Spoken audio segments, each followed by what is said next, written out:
Assalamualaikum warahmatullahi wabarakatuh. Bagaimana kabar kalian? Sehat-sehat semua kan? Ya, alhamdulillah kalau kalian sehat semua. Baik, Bapak akan menjelaskan mengenai piutang dagang. Jadi piutang dagang itu biasanya timbul karena penjualan yang dilakukan secara kredit di perusahaan dagang. Nah, piutang dagang ada yang di pihak ketiga, terkadang tidak bisa ditagih disebabkan karena debiturnya bisa karena meninggal dunia, bisa karena perusahaannya bangkrut, atau bisa karena sudah tidak diketahui lagi alamatnya. Maka piutang-piutang yang tidak bisa ditagih kemudian oleh perusahaan dihapuskan. Nah, metode untuk penghapusan piutang ini ada dua, yaitu ada metode langsung ya, atau direct method, dan ada metode tidak langsung atau indirect method. Nah, bagaimana cara mencatat metode langsung dan tidak langsung? Berikut ini Bapak ilustrasikan dengan memberikan contoh soal ya. Ini misalnya dijual barang dagang 30 juta kredit.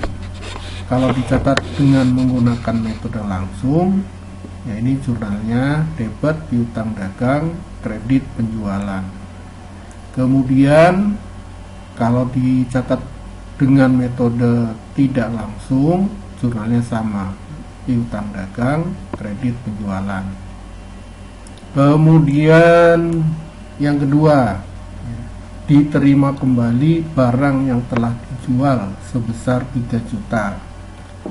Nah, kalau menggunakan metode langsung, jurnalnya retur penjualan, kredit piutang dagang.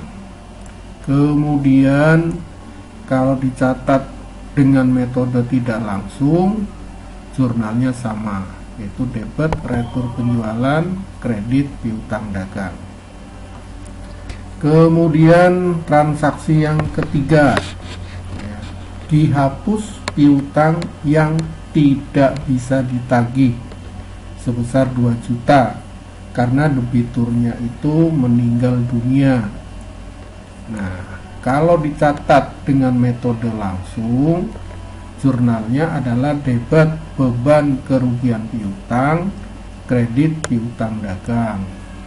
Tapi kalau menggunakan metode tidak langsung, jurnalnya adalah debitnya cadangan kerugian piutang, ya, kreditnya piutang dagang.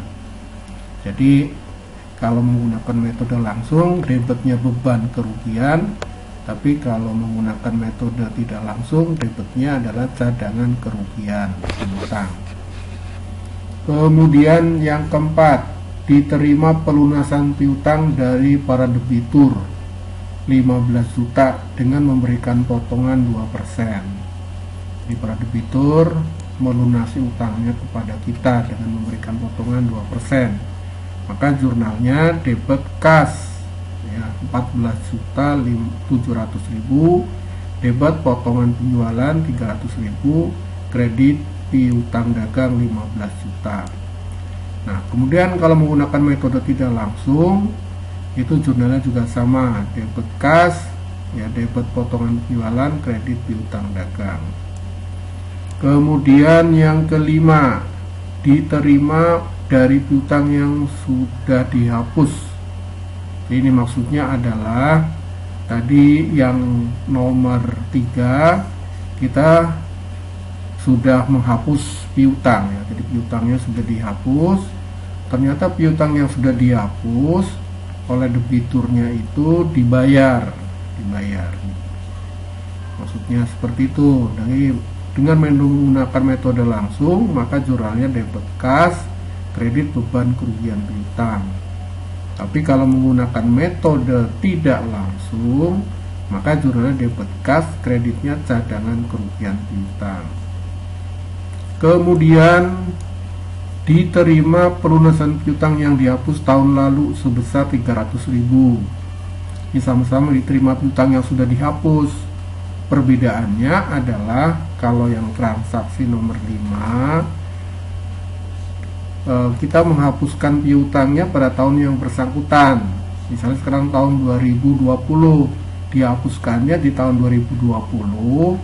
Setelah dihapus ternyata dia bayar di tahun 2020 juga, maka ini transaksi yang nomor 5 nih. Tapi kalau nomor 6, misalnya dihapuskannya tahun 2018, terus membayarnya di tahun 2020, jadi beda tahun maksudnya begitu. Nah, ini ada perbedaan cara mencatatnya. Kalau yang diterima piutang yang dihapus tahun lalu, maka dengan menggunakan metode langsung, jurnalnya adalah debit piutang dagang, kredit piutang hapus kembali, ini 300.000, terus debit kas, kredit piutang.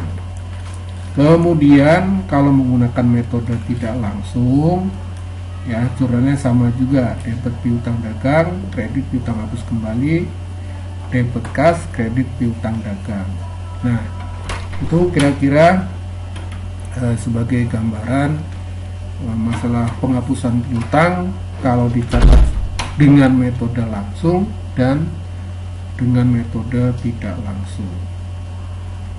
Nah, kemudian nanti kalau menggunakan metode tidak langsung, ya, pada setiap akhir periode itu akan membuat jurnal penyesuaian. Ya, jurnal penyesuaian ini untuk menentukan berapa besarnya kerugian piutang yang nggak bisa ditagih untuk tahun berikutnya. Ya, jadi misalnya di tahun 2020 itu piutang yang nggak bisa ditagih, misalnya ada sebesar 2 juta rupiah. Nah, ini nanti jurnalnya dibuat pada tanggal 31 Desember 2019. Ya. Nah, biasanya untuk menentukan berapa besarnya piutang yang nggak bisa ditagih itu bisa dihitung dari sekian persen, ya, sekian persen, misalnya bisa 5%, bisa 10%, 15% dari saldo piutang. Kemudian bisa dihitung sekian persen dari penjualan, ya, bisa nanti dihitung dengan cara menggunakan, kita membuat yang namanya analisis umur piutang. Nah, ini nanti tergantung kebijakan perusahaan mau menggunakan apa sekian persen dari saldo piutangnya, apa sekian persen dari penjualannya, atau akan membuat analisa umur piutang. Ya, nah sekarang kita kembali, kalau kita ingin menentukan sekian persen dari saldo piutang, maka kita harus menghitung berapa saldo piutang pada tanggal 31 Desember 2019 seperti ini. Nah, untuk menentukannya, cara yang paling mudah kita mau buat buku besar. Ya, ini buku besar yang paling sederhana. Kalian masih ingat bentuk buku besar itu ada berapa? Waktu kelas 10 Bapak sudah pernah menjelaskan, ya. Ada 4. Yang pertama ada bentuk T, yang kedua adalah bentuk ganda, yang 3 bentuk 3 kolom, dan yang keempat bentuk 4 kolom. Yang sudah kalian sering buat itu menggunakan bentuk 4 kolom, ya. Nah, seperti ini bentuk apa namanya? Bentuk T. Dikatakan bentuk T karena buku besarnya menyerupai huruf T. Ya, baik, sekarang bagaimana cara membuatnya? Ya, tinggal dari jurnal yang tadi ini kamu posting aja, ya. Jadi ini ada saldo awal, nanti di atas itu ada saldo awal. Ntar Bapak refresh dulu. refresh dulu. Nah, ini ada ya piutang dagang, piutang. Berikut ini saldo piutang. Ini maksudnya saldo dari piutang tahun lalu, ini sebesar 67 juta. Kemudian cadangan kerugian piutang, ini ada keterangan debit. Jadi cadangan kerugian piutang itu bisa saldo debit, bisa saldo kredit. Saldo debit ya dikatakan saldo debit apabila kita sudah menentukan misalnya untuk tahun yang akan datang cadangan kerugian piutangnya adalah 2 juta misalnya. Ternyata yang nggak bisa ditagih itu 7 juta. Jadi besaran yang tidak bisa ditagih. Nah, nanti akan timbul saldo debit. Jadi kekurangan. Nah, sebaliknya kalau saldo kredit adalah kita mencadangkannya misalnya 8 juta. Tapi ternyata yang tidak bisa ditagih hanya sebesar 3 juta. Jadi nanti selisihnya 5 juta saldo kredit. Ya, baik. Sekarang Bapak lanjutkan untuk membuat buku besar. Ini untuk membuat buku besar nih. Jadi nanti tadi saldo awal kan debit, masukkan debit. Kemudian nomor 2, nih nomor 2 piutang dagangnya di sebelah nomor 2, maaf, ini nomor 1 ya nih, nomor 1. Ini ada kesalahan nih. Ini nomor 1 piutang dagangnya ada di sebelah debit. Nomor 2 nih piutang dagangnya sebelah kredit. Terus nomor 4 sebelah kredit, ini nomor 4 ya sebelah kredit. Kemudian nomor 6 ada debit apa kredit gitu. Tinggal memindah-mindahkan saja. Kemudian saldonya 77 juta. Ini dari mana? Dari ini jumlah yang di debit ya 97 juta. Kemudian dikurangi jumlah yang sebelah kredit. Jadi ini jumlah ini yang 3 juta, 2 juta, 15 juta, 300 ribu. Itu jumlahnya kan ada berapa nih? 30 juta 300. Jadi 97.300 dikurangi 30 juta 300, hasilnya adalah 77 juta. Kemudian untuk cadangan kerugian piutang juga sama ya. Nah, karena tadi saldonya saldo debit, maka mencatatnya ini saldo awalnya di debit. Ya, kalau saldo di kredit ya nanti saldonya di sebelah kredit gitu. Nah, kemudian kita membuat jurnal penyesuaian nih. Jadi yang ada jurnal penyesuaian itu yang menggunakan metode tidak langsung. Kalau metode langsung itu tidak perlu membuat jurnal penyesuaian. Nah, yang pertama ketentuannya adalah apabila dijadikan 5% dari saldo piutang. Ini maksudnya adalah cadangan kerugian piutang untuk tahun yang akan datang kalau ingin dijadikan 5%, maka nah ini saat perhitungannya cadangan kerugian piutang sebelum penyesuaian kan 5.500.000. Ini saldo awalnya nih yang debit. Oh maaf, bukan 5.500.000, 5 juta ya. Sebesar 5 juta.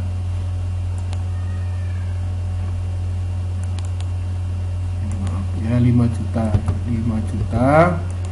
Kemudian cadangan kerugian piutang 5% kali 77 juta. Ini adalah saldo piutang per 31 Desember nih tadi. Di sini. Nah, ini. Kalau yang awal 67, kalau yang akhir 77, jadi dikalikan 77-nya. Ya, dikali 77. Nah, berarti ini nanti ditambahkan ya, bukan. Jadi ini hasilnya adalah 8 juta. Nah, jadi begini, kalau saldonya saldo debit, maka pengaruhnya itu nanti akan menambah. Di sini nih menambah. Kalau saldo kredit mengurang. Ya, logikanya adalah kalau saldo debit berarti kan kurang. Ya, karena kurang kalau sekarang ada 3.850.000, berapa dana yang disediakan? 8.350.000. Yang 5 juta untuk membayar kekurangan yang tahun kemarin, yang 3.850.000 untuk cadangan kerugian piutang tahun ini. Ya, jadi logikanya seperti itu. Tapi kalau ini saldonya kredit, berarti ada kelebihan kan? Maka di sini berkurang. Nah, begitu.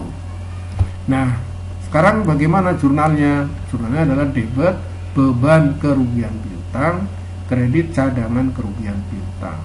Ya, ini kalau ketentuannya dijadikan. Ya. Ada lagi ketentuannya, bukan dijadikan tapi ditambah. Kalau ditambah, kamu akan mengabaikan saldo piutang sebelumnya. Mau saldo debit atau kurang atau saldo kredit lebih, ya, tidak dipermasalahkan. Pokoknya setiap tahun ditambah, mau sebelumnya kurang mau lebih, maka perhitungan yang semacam ini kalau ditambah nggak perlu dibuat.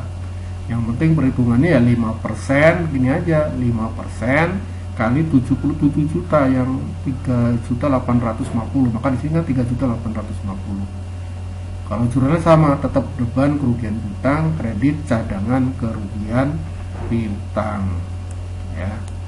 Nah, ini kalau dihitung dari saldo piutangnya. Kalau dihitung dari penjualan, ya bedanya cuma di sini aja.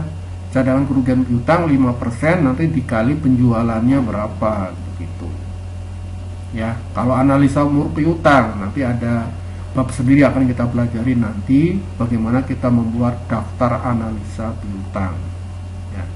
Nah, mungkin sampai sini dulu penjelasan dari Bapak mengenai penghapusan piutang. Jadi kesimpulannya, penghapusan piutang itu ada dua metode, ada metode langsung, ya, direct method, ada metode tidak langsung atau indirect method.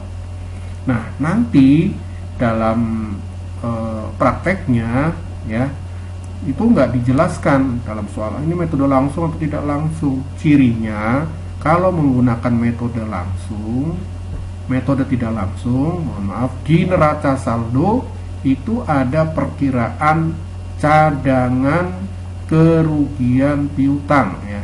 Kalau ada perkiraan cadangan kerugian piutang berarti menggunakan metode tidak langsung. Nih, perhatikan nih, yang metode langsung nggak ada perkiraan cadangan kerugian piutang kan di sini. Tapi ketika menggunakan metode tidak langsung, nih, ini ada perkiraan cadangan kerugian piutang, cadangan kerugian piutang. Jadi cirinya adalah kalau di neraca saldo ada perkiraan cadangan kerugian piutang, ya, berarti metode penghapusan piutang menggunakan metode tidak langsung. Ya, sudah cukup jelas, ya, penjelasan dari Bapak, mudah-mudahan bisa kamu pahami. Cukup sekian, bila taufik wal hidayah. Wassalamualaikum warahmatullahi wabarakatuh.